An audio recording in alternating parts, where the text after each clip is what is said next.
Hi everyone, grow with skills में आपका स्वागत है। आज की वीडियो में हम सीखेंगे कि अटेंडेंस शीट कैसे बनाई जाती है एक्सेल में। तो चलिए स्टार्ट करते हैं। सबसे पहले मैं यहाँ पर कुछ डेटा ले लेती हूँ। सपोज मेरे पास एम्प्लॉय आईडी है, मैं वो एंटर कर देती हूँ। देन एम्प्लॉय नेम, उसके बाद यहाँ पर डिपार्टमेंट। आपके पास जो भी फील्ड्स होंगे आप वो एंटर कर दीजिएगा। उसके बाद यहाँ पर हम ले लेते हैं डेट। सपोज हमें इस मंथ का बनाना है तो हम इस मंथ की स्टार्टिंग से डेट ले लेते हैं और 2023, ठीक है। तो आप यहाँ से इसको ड्रैग करेंगे। जब आप ड्रैग करेंगे तो आप देखेंगे कि आपको डेट डिस्प्ले हो रही है। तो ये डेट आपको डिस्प्ले होती रहेगी। आपको 31 पर जाकर रुक जाना है क्योंकि इस मंथ 31 लास्ट डे है। तो 31 तक ये आ गया। उसके बाद आप बैक आएंगे अपने डेटा पर और यहाँ पर अगर आपको जानना है कि कौन सा डे है, कौन सा दिन था इस दिन, तो आप क्या कर सकते हैं, कैलेंडर ओपन करके वहाँ से मैन्युअली यहाँ पर लिख सकते हैं कि कौन सा डे था। और अगर आपको कैलेंडर ओपन नहीं करना है तो आप टेक्स्ट फंक्शन का यूज़ कर सकते हैं जो आपको उस दिन कौन सा डे था वो आपको बताता है। तो टेक्स्ट वैल्यू देनी होती है कौन सी, तो इसमें से हमें बताना है कॉमा। इन्वर्टेड कॉमा के अंदर आप वो देंगे जो आपको डिस्प्ले कराना है। हमें क्या डिस्प्ले कराना है कि इस दिन कौन सा दिन था। डे डिस्प्ले कराना है तो डे के लिए हम 3 बार डी दे देंगे। अगर आप 4 बार देंगे तो पूरा डे, पूरा नाम लिख कर आएगा। तो हम 3 बार दे देते हैं और यहाँ एंटर कर देते हैं। तो इस दिन क्या था, संडे था। उसके बाद आप क्या करेंगे, इसको भी ड्रैग कर देंगे जैसे आपने डेट को ड्रैग किया था एंड तक, ठीक है। तो ये हो गया, सारी डेट्स आ चुकी हैं। अब आप वापस अपने डेटा में आएंगे स्टार्टिंग में। अब इसमें हम थोड़ी सी फॉर्मेटिंग दे देते हैं ताकि ये थोड़ा सा अच्छा लगे। तो उसके लिए हम क्या करेंगे, इसको सिलेक्ट करके मर्ज एंड सेंटर कर देंगे और यहाँ से इसको ऊपर कर देंगे। ऐसे ही सेम इसके लिए भी करेंगे, मर्ज एंड सेंटर अप और मर्ज एंड सेंटर अप। तो ये एक लाइन में डिस्प्ले हो जाएगा। अब आपको थोड़ा सा इसमें हम कलर कर देते हैं। तो आप सिलेक्ट करेंगे पूरा एक साथ, कंट्रोल और शिफ्ट प्रेस करेंगे, उसके बाद राइट एरो की प्रेस कर देंगे तो ये पूरा सिलेक्ट हो जाएगा। उसके बाद आप इसमें कोई भी फॉर्मेटिंग दे सकते हैं। जैसे हम ये वाला कलर इसको दे देते हैं और बॉर्डर दे देते हैं। आप बाकी जो भी देना चाहते हैं आप वो दे सकते हैं। हम इतना ही देते हैं अभी, ठीक है। तो ये कुछ ऐसा डिस्प्ले हो रहा है। उसके बाद अब हमें क्या करना है, यहाँ पर डिटेल्स एंटर करनी है। तो यहाँ पर मैं सपोज हमारा कोड है A101 एक का है, ऐसे ही A102 दूसरे का है। ये हमने अज्यूम किया है। आपका जो कोड होगा आप वो एंटर कीजिएगा। उसके बाद हम इसको सिलेक्ट करके ड्रैग कर देते हैं ताकि हमारे पास कुछ और डेटा आ जाए। ऐसे ही नेम यहाँ पर एंटर कर देते हैं। जो भी आपके नेम्स होंगे वो आप एंटर कीजिएगा।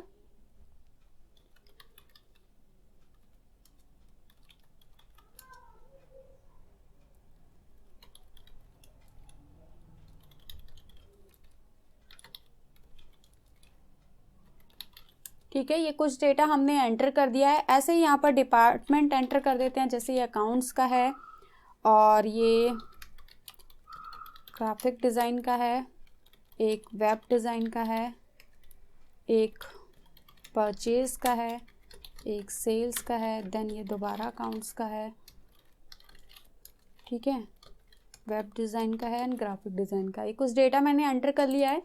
आपका जो भी डिपार्टमेंट होगा, जिस भी पर्सन का, आप वैसे एंटर कर लीजिएगा। उसके बाद अब यहाँ पर हमें क्या करना है, मैन्युअली एंटर करना है प्रेजेंट और एब्सेंट का, या फिर कोई हॉलीडे है तो वो, या फिर किसी ने हाफ डे लिया है तो वो सारी चीज़ें अब यहाँ पर हमें एंटर करनी है। उसके लिए एक और काम हमें सबसे पहले करना है। वो क्या है कि संडे को हमें हाईलाइट करना है।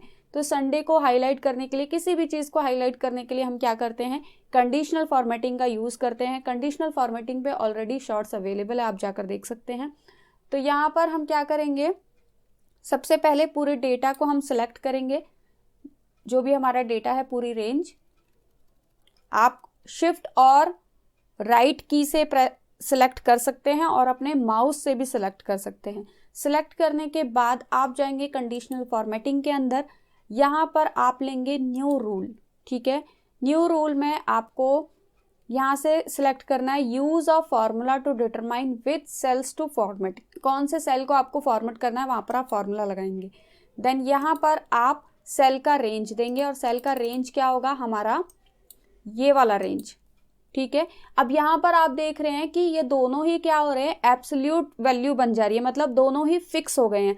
अब अगर दोनों पार्ट फिक्स हो जाएंगे, मतलब रो भी और कॉलम भी, तो क्या होगा, ये इसी में स्टक रह जाएगा, मूव नहीं करेगा, ना तो राइट में और ना ही डाउन में। तो हमें डाउन में तो वैसे भी मूव कराना नहीं है, हमें सिर्फ संडे चेक करवाना है, तो मतलब ये फिक्स रहना चाहिए, रो फिक्स रहनी चाहिए, नीचे नहीं आना चाहिए। तो रो फिक्स के लिए मतलब 4 के आगे जो डॉलर लगा हुआ है वो बिल्कुल ठीक है।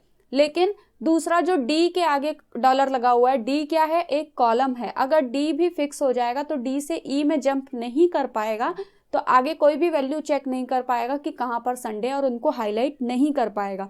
तो क्या करेंगे, हम डी के आगे से डॉलर को हटा देंगे ताकि ये फिक्स ना रहे, अपनी पोजीशन चेंज करता रहे राइट की तरफ को। उसके बाद आप इक्वल टू देंगे और इक्वल टू के बाद डबल इन्वर्टेड कॉमा के अंदर आप उस टेक्स्ट को देंगे जिसको आपको हाईलाइट कराना है। अब हमारा टेक्स्ट का फॉर्मेट क्या है, SUN है।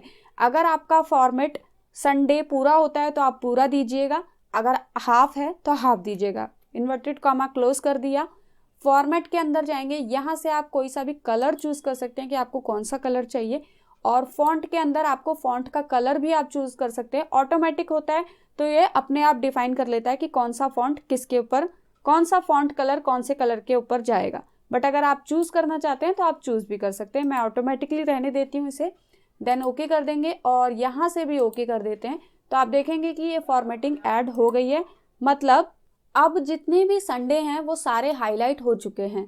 तो मतलब आपको पता चल गया है कि आपको इस रेंज में डेटा को एंटर नहीं करना है। अब बाकी जो कॉलम्स हैं उनमें आप डेटा को एंटर करेंगे।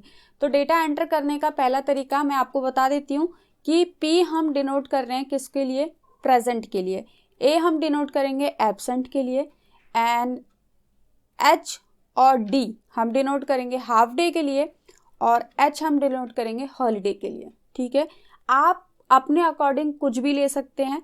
P और A तो जनरल होता है हर चीज़ में कि P मतलब प्रेजेंट और A मतलब एब्सेंट। बाकी आप हाफ डे और हॉलीडे को कैसे डिस्प्ले कराना चाहते हैं वो आप अपने अकॉर्डिंग करा सकते हैं। आप पूरा भी लिख सकते हैं और आप आधा भी लिख सकते हैं। जैसे हम यहाँ पर प्रेजेंट पूरा लिख सकते हैं,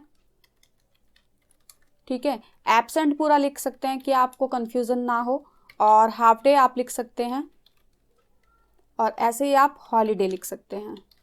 ठीक है, जिससे आपको क्लियरिटी रहेगी कि कौन सी चीज़ किसको डिनोट कर रही है। बट मैं यहाँ पर फर्स्ट पार्टी लूँगी, P मतलब प्रेजेंट, A मतलब एब्सेंट, HD मतलब हाफ डे एंड H मतलब हॉलीडे। इसको कर देते हैं डिलीट। अब यहाँ पर तरीका क्या है, पहला कि आप मैन्युअली एंटर करें जो भी आपको डेटा एंटर करना है। ठीक है, जो भी मतलब आपकी कंपनी का डेटा है आप उसे मैन्युअली एंटर करें, या फिर दूसरा तरीका क्या है कि आप इसमें लिस्ट बना लें और लिस्ट के अकॉर्डिंग आप अपने हिसाब से पिक कर सकें।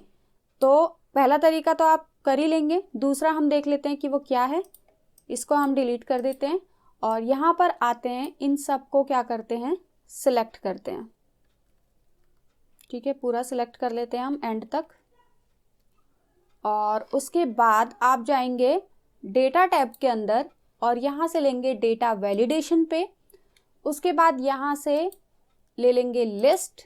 सोर्स की जगह पर आप वो डेटा देंगे जो आपको डिस्प्ले कराना है। अगर हमारे पास कोई रेंज पड़ी हुई है तो हम उस रेंज को यहाँ पर दे सकते हैं, बट अगर हमने रेंज नहीं बनाई है तो हम क्या कर सकते हैं, यहाँ पर मैन्युअली दे सकते हैं, जैसे P, A, HD, H ये दे सकते हैं।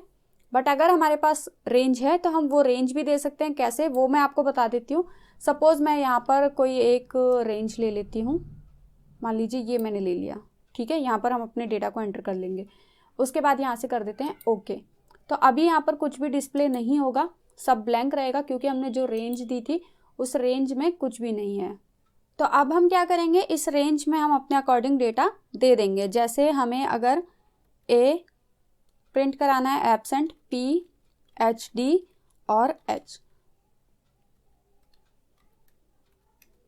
ठीक है, यहाँ पर आप इसका पूरा नाम भी लिख सकते हैं कि इसका मतलब क्या है, ताकि जो आपकी शीट को यूज़ करेगा या देखेगा उसे समझ में आ जाए।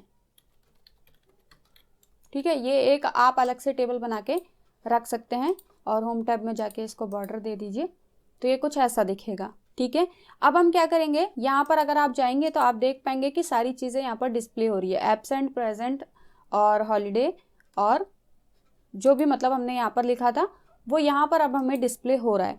तो हम यहाँ से डायरेक्ट पिक कर सकते हैं कि हमें कौन से सेल में क्या चाहिए।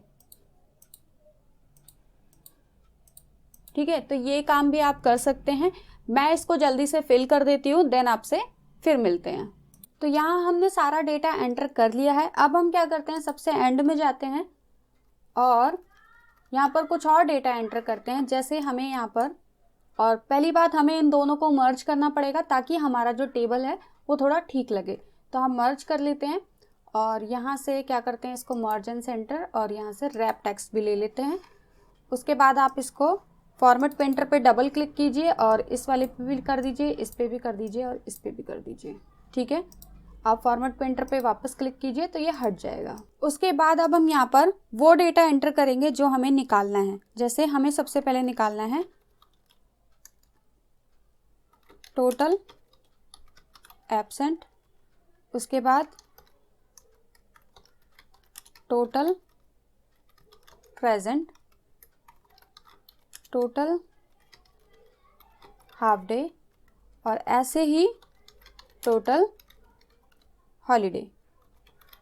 ठीक है, इसको भी हम सेलेक्ट करके क्या करेंगे, यहाँ से कलर कर देंगे और बॉर्डर दे देंगे। ठीक है, इतना हो गया। अब टोटल एब्सेंट के लिए हम क्या करेंगे, फॉर्मूला का यूज करेंगे जो क्या है, count if equal to press करेंगे और लिखेंगे काउंट इफ, ब्रैकेट करेंगे ओपन।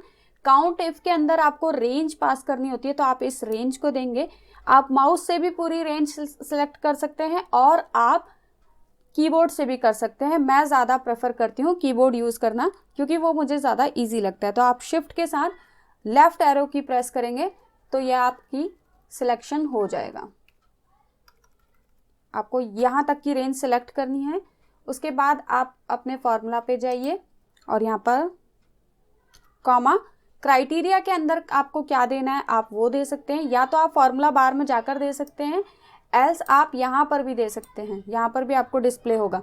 क्राइटेरिया आपको क्या देना है कि हमें पहले क्या चेक करवाना है, एब्सेंट चेक करवाने हैं। तो हमने ए दे दिया, ब्रैकेट क्लोज किया और एंटर करने से पहले हम यहाँ पर ये देख लेंगे कि हमारा जो सिलेक्शन है वो क्या है, E5 से लेके AH5 तक है। ठीक है, और एंटर कर देते हैं।